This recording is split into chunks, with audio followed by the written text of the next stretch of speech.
Bonjour à tous, je suis contente de vous retrouver ce matin pour une chronique magique. Ça faisait un petit bout de temps que j'avais pas enregistré et puis bah voilà, j'ai eu beaucoup de choses à faire. Je suis moins souvent sur Internet que pendant une période. Je passe beaucoup de temps à créer pour ma petite échoppe magique en ligne, voilà. Et puis surtout, je profite de la vie, de chaque instant et je fais ce que j'ai envie de faire, voilà. Et c'est vrai que les réseaux sociaux ne font plus vraiment partie de, comment dire, de mes priorités. Voilà, donc ceci dit, YouTube reste un des endroits, un de mes endroits favoris pour publier mes articles magiques, mes chroniques magiques plutôt. Voilà, donc bah, aujourd'hui en fait je vais juste vous donner c'est un petit guide, un petit condensé de ce qu'il faut afin de bien débuter en magie. Parce que c'est vrai que chaque jour, il y a des nouvelles personnes qui découvrent ma chaîne YouTube, hein, ou mon site, ou ma page Facebook, enfin bref, voilà, ou ma boutique. Et quand ils arrivent vers moi, suite à ça, bien souvent, la première question qu'on me pose, c'est bah écoute, on est débutant, on est novice, on découvre, on se sent attiré par la magie, on découvre cet univers enchanté et on ne sait pas trop comment faire, comment s'y prendre, par quoi commencer. Alors est-ce que tu as des conseils à nous donner là-dessus? Donc aujourd'hui, cette chronique, elle va être consacrée à répondre à cette question. Voilà, alors déjà, le plus important, c'est que il faut bien écouter son cœur. Dès l'instant où on a déjà cette envie de s'approcher de la magie. C'est-à-dire en fait connaître quelles sont les intentions, comprendre les intentions qui sont derrière. Si c'est juste quelque chose qui va vous attirer pour avoir, euh, comment dire, du pouvoir sur les autres ou avoir l'impression d'être plus fort qu'eux ou de pouvoir changer vraiment les choses, euh, il faut passer votre chemin, très honnêtement. Parce qu'il y a une chose que vous devez savoir avec la magie, c'est qu'elle est là pour servir les intentions les plus pures, les plus belles. Elle est là pour servir la lumière. Si vous basculez en l'utilisant pour des choses qui vont manipuler les autres ou tenter vous voyez, de faire les choses à votre avantage, alors la magie va se retourner contre vous à un moment ou à un autre. Ça, il faut vraiment le savoir, c'est pas une menace. C'est pas une menace en l'air, hein. C'est pas, je veux dire, voilà, je te fais peur pour que. Non, c'est pas du tout. D'abord, c'est pas le genre de la maison, et puis c'est juste la vérité. C'est qu'au bout d'un moment, euh, quand on agit quand on va dans ce sens-là, on perd le contrôle de soi, on perd le contrôle de nos émotions. C'est l'ego qui prend le dessus. Et quand on perd le contrôle, eh bien la magie le reprend à notre place. Et c'est là que les choses tournent très mal en général pour les personnes qui agissent comme ça. Donc déjà, il faut savoir que vos intentions doivent être bonnes et que l'on fait ce chemin, que l'on emprunte ce chemin pour aider les autres, pour leur faire du bien, pour aider tout ce qui est vivant. Vous voyez, on apporte, on transforme, on transmute les choses pour les rendre plus belles, pour enchanter notre vie et enchanter celle des autres. Donc ça déjà c'est la base, il faut que vos intentions, que vos pensées soient bonnes. Ensuite il faut avoir la foi. Il faut avoir une foi inébranlable.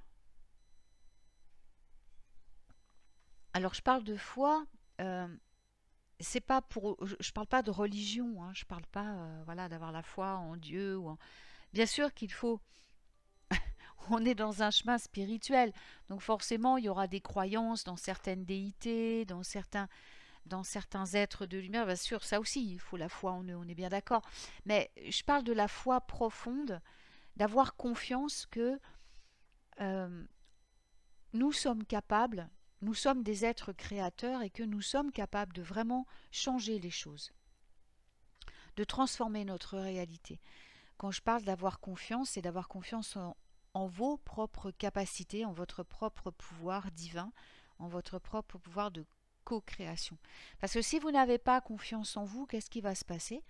Vous allez déléguer votre pouvoir aux autres. C'est-à-dire que vous allez sans cesse demander conseil à quelqu'un, vous référer à certains bouquins, à certains sites. Et vous savez, il y a beaucoup de gens qui n'y connaissent rien dans ce domaine, qui ne font que reproduire, que recopier ou que répéter ce que les autres leur ont dit sans l'avoir pratiqué, sans l'avoir expérimenté. Donc ça peut vous emmener sur des mauvaises voies aussi, sur des mauvais chemins. Et en fait, vous risquez d'obtenir les résultats inverses à ce que vous souhaitiez avoir. Parce que ce ne sera pas votre magie, ce sera celle de quelqu'un d'autre. Et les autres, même s'ils veulent bien faire, vous en premier quand vous conseillez quelqu'un, même si vous voulez bien faire, obligatoirement, vous vous basez sur vos propres expériences et vous vous basez sur vos propres désirs. C'est normal, c'est très compliqué de se mettre à part, vous voyez, et pour savoir conseiller les autres en étant très objectif et sans y mettre notre part de volonté. Donc en fait, c'est vraiment en vous que vous devez avoir le plus confiance quand vous pratiquez la magie. Et même aussi infime qu'elle soit, hein, ne serait-ce que de faire un tout petit sortilège, un tout petit enchantement, un tout petit charme. Si vous n'avez pas confiance en vous, c'est la magie qui reprend le dessus à nouveau. C'est-à-dire que ça devient incontrôlable. C'est comme quand vous prenez une passoire trop grande pour filtrer un liquide, par exemple, des choses. Les choses vont passer, le liquide et ce qui est dedans, tout va passer à travers la passoire et puis ça risque de tout abîmer ou de tout boucher ou de tout. Je ne sais pas comment vous expliquer. C'est un peu compliqué. J'essaie de chercher des images. Alors que si vous prenez le bon filtre, bien, tout ce qui est mauvais va être retenu par ce filtre et tout ce que vous voulez qui passe va passer, mais tout ce que vous voulez qui reste en dehors va rester en dehors. Vous voyez, si vous ne savez pas adapter votre filtre, ça va être le chaos. Parce que la magie, c'est pas anodin du tout. La magie, ça fonctionne vraiment, qu'on le veuille ou pas. Dès que vous formulez une pensée, c'est déjà de la magie.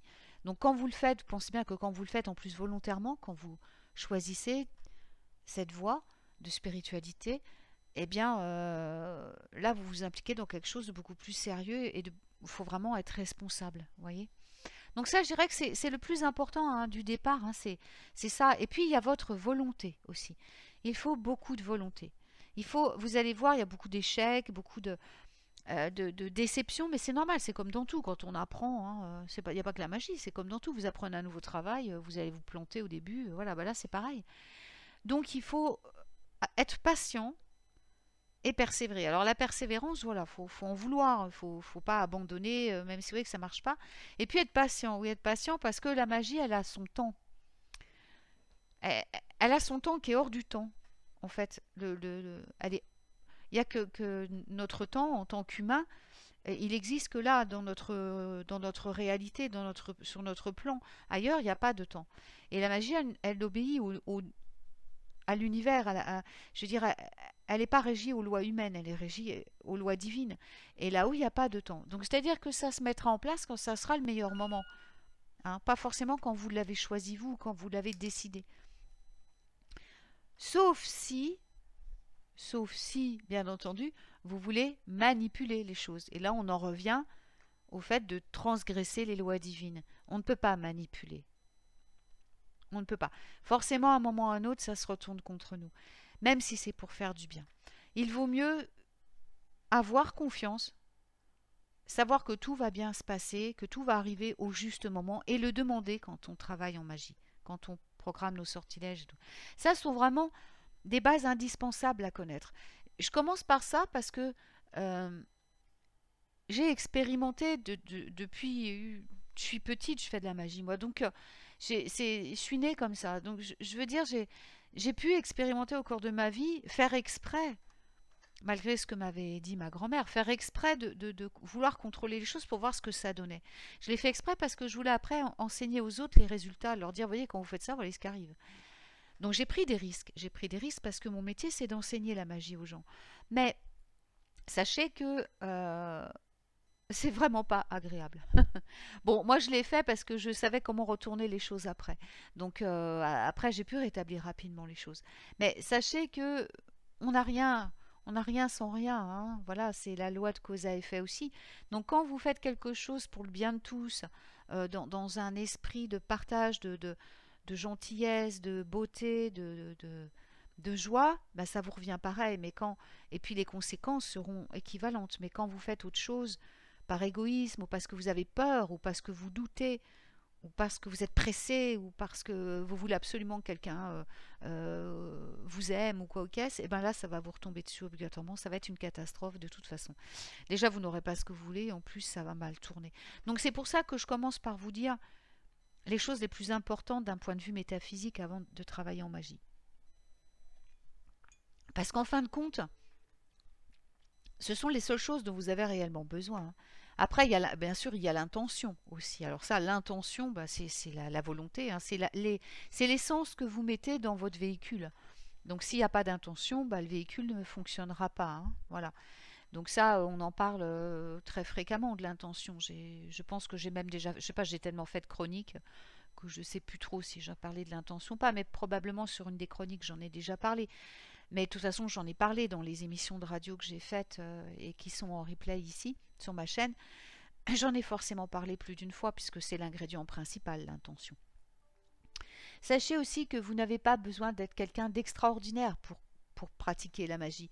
Vous n'avez pas besoin de porter un chapeau pointu non plus et des habits noirs. Et ça, j'ai fait une émission là-dessus d'ailleurs avec Alina sur son ancienne radio, qui est en replay, cette émission sur les vêtements de la tenue de la sorcière. Voilà, bon, ça peut vous permettre de focaliser sur votre truc, mais ça va pas vous donner plus de pouvoir. C'est un leurre, tout ça c'est de l'illusion. Ce qui est le plus important, c'est que vous soyez authentique avec vous-même, que vous sachiez exactement ce que vous voulez, et ça, tout le monde est capable de le faire. Vous savez, il y a plein de gens qui se proclament sorciers sorcières, qui pratiquent jamais, qui font que lire des livres et regarder des sites internet et recopier ce que les autres font ou disent, et puis après ils se disent ouais, je suis une sorcière. Non, c'est pas ça, hein. Donc voilà, il y a des gens qui ne disent jamais, qui ne se proclament jamais sorciers, qui ont bien plus de puissance et de pouvoir de manifestation que des gens qui se disent ouvertement et publiquement sorciers ou sorcières ou magiciens, magiciennes, vous voyez. Les enfants sont les plus grands magiciens, ils ont un pouvoir de manifestation énorme parce qu'ils croient en eux et puis ils savent que de toute façon leur présence divine est toujours là et répondra toujours à leurs souhaits. En tant qu'humain, on devrait toujours continuer à agir comme ça. Alors ensuite, d'un point de vue matériel, on va dire, parce qu'on me l'a demandé aussi, bon bah voilà, qu'est-ce qu'il faut? Vous savez, il ne faut pas grand-chose. Les principales choses, c'est ce que je viens de vous dire.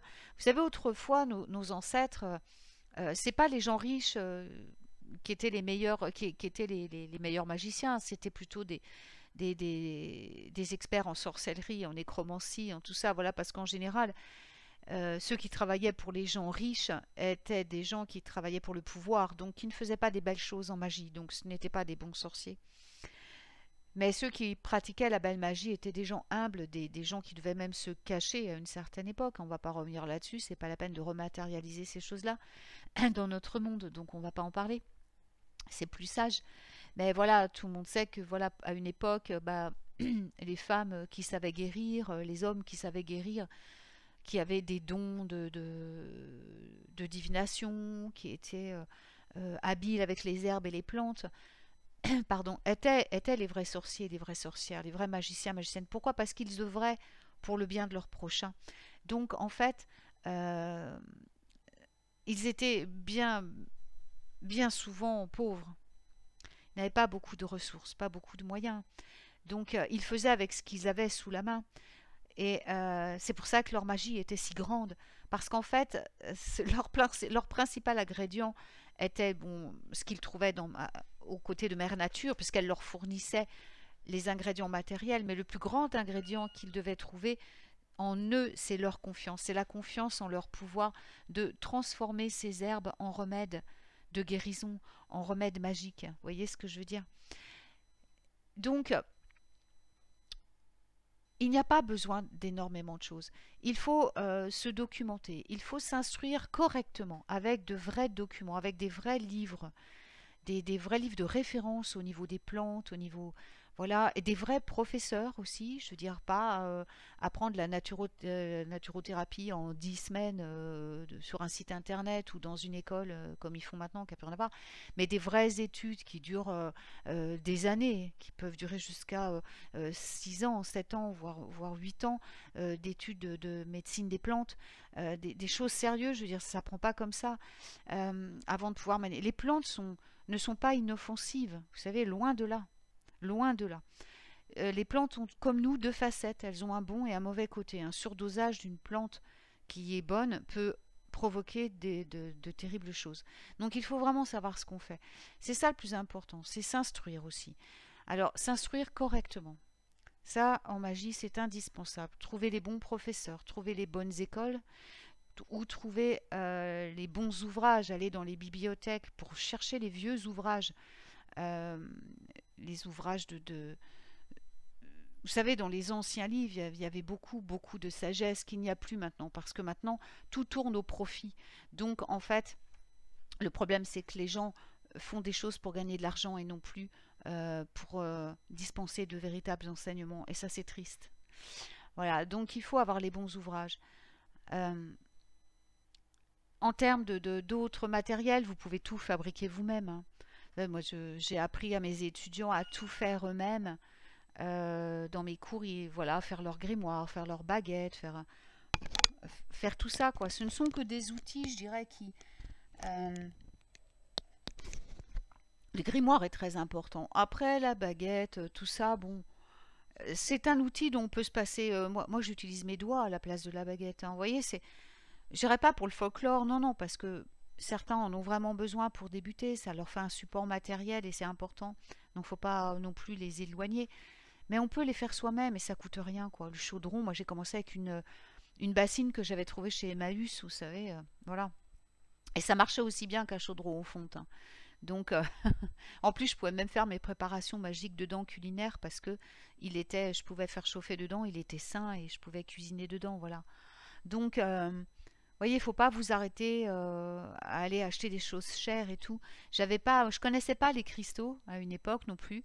J'utilisais des pierres que je trouvais qui me guidaient, des silex, du calcaire, de la pyrite, du fer, des choses comme ça que je trouvais dans les rivières. J'utilisais toutes ces pierres qui m'appelaient, qui me parlaient.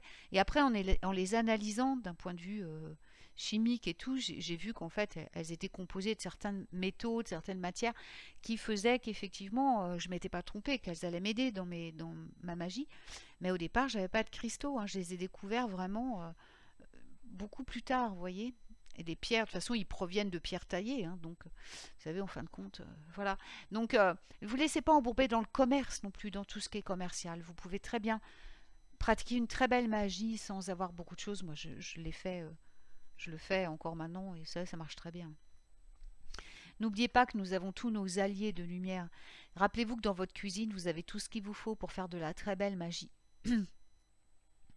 Dans les livres que j'ai publiés en PDF, vous avez plein de recettes pour fabriquer des encens, des choses comme ça, mais avec 3 fois rien, avec ce que vous avez sous la main, hein. Donc voilà, c'est vraiment voilà. Ce qui est important aussi, c'est les bougies. Les bougies, c'est sympa parce qu'avec les bougies, voilà. Mais c'est pareil, hein, bougies en cire blanche ou naturelle. Toute simple, c'est très bien. Si vous n'avez pas de bougie de couleur, vous en faites pas. Nous, on travaillait en gravant sur la bougie, hein, les symboles, les lettres, les mots. Voilà. Et bien sûr, un des ingrédients le plus important de la magie, c'est le verbe, c'est le mot, c'est la parole. Sachez que tout ce que vous prononcez, vous allez le matérialiser, que ce soit bien ou pas. Donc surtout, rappelez-vous que la magie du verbe est certainement la plus importante et la plus puissante que vous puissiez utiliser. Et souvenez-vous, rappelez-vous toujours, là je vais terminer cette chronique pour aujourd'hui. Si vous avez des questions, vous pourrez bien sûr me les poser et je développerai peut-être dans d'autres chroniques. Mais rappelez-vous surtout que la parole reste la plus importante des magies et que rien qu'avec ça, vous pouvez faire des miracles ou des catastrophes. À vous de choisir. Et souvenez-vous que tout ce que vous faites vous reviendra toujours. Ne l'oubliez jamais parce que c'est une grande vérité. Quoi que ce soit que vous fassiez aux autres ou que vous pensiez des autres ou que vous disiez des autres, vous revient obligatoirement d'une manière ou d'une autre. Et généralement, pas d'une manière très agréable et certainement pas de la façon dont vous l'espériez. Voilà, donc restez très prudent. Soyez vigilant dans ce que vraiment les paroles que vous prononcez et les actes que vous faites envers les autres. Croyez-moi, avec le temps et l'expérience, il y a beaucoup de choses dont on se rend compte et qu'on comprend et qu'on ne refait plus, à moins d'être fou. Voilà. Eh ben, je vous souhaite une très belle journée. J'espère avoir répondu à vos questions. Et puis, si vous avez besoin que je développe certaines choses, eh bien, envoyez-moi des commentaires ou des messages, comme le font beaucoup de gens. Il y a mon email hein, sur la. Sinon, vous allez sur mon site. Il y a les liens en dessous ou sur ma boutique. Et puis, il y a de quoi me joindre en messagerie. Et puis, posez-moi les questions qui vous tiennent à cœur. Voilà.